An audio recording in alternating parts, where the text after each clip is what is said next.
ఎక్కడి నుంచి వచ్చిందో, ఏ ఊరు నుంచి వచ్చిందో, ఎలా వచ్చిందో గోదావరి నుంచి మన ఊరు కొట్టుకొచ్చింది.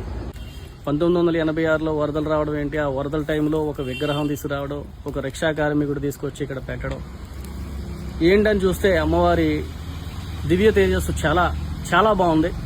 ఎక్కడ పూజలు అందుకుందో, ఎన్ని సంవత్సరాల నుంచి ఆవిడ అక్కడ ఉందో, మరి ఇక్కడికి ఎందుకు వచ్చిందో, ఇలాంటి విషయాల్లో ఏదో ఒక కారణం ఉంటుంది. ఆవిడ ఇక్కడ ఇలా ఉండిపోవడం అన్నది ఏ పూజ లేకుండా, ఏ గుర్తింపు లేకుండా ఇలా ఉండిపోవడం అన్నది మాకెవరికి కూడా ఇష్టం లేదు. అమ్మవారికి మంచిగా కార్యక్రమాలు జరపాలి, చక్కగా చూసుకోవాలనేటువంటి మంచి ఆలోచనతో ఈరోజు అమ్మవారిని బయటికి తీసుకురావడం జరుగుతుంది. చూడండి, ఈ విగ్రహం చూడండి. ఒక రావి చెట్టు కింద చిన్నగా 4 పలకలేసి ఆవిడని ఇక్కడ కూర్చోబెట్టారు.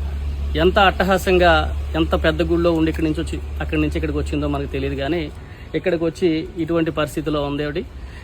ఆ అమ్మవారిని అందరం కూడా గొప్పగా పూజించాలి అంటే మంచి దారిని ఏర్పరిచి, ఈ తుప్పల నది నీట్గా చేసి, ఇక్కడ ఉన్నటువంటి సోదరులకి వీరందరికీ ఒక కమిటీ కింద ఏర్పరిచి ఈ బాధ్యతలు అప్పచెప్తే మనకి ఈ అమ్మ ఎక్కడి నుంచి వచ్చిందో, ఏం చేయాలనుకుందో అది చేసేటువంటి అవకాశం ఉంది. చూసారు కదా విగ్రహం ఎట్లా ఉందో. అమ్మవారి పేరు కూడా తెలియదు మనకి, దుర్గమ్మనాలా లేకపోతే ఇంకొక అమ్మనాలు తెలియదు.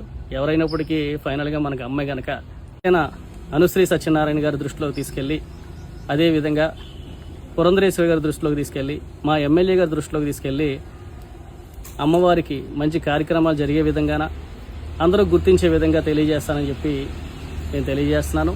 జై హింద్.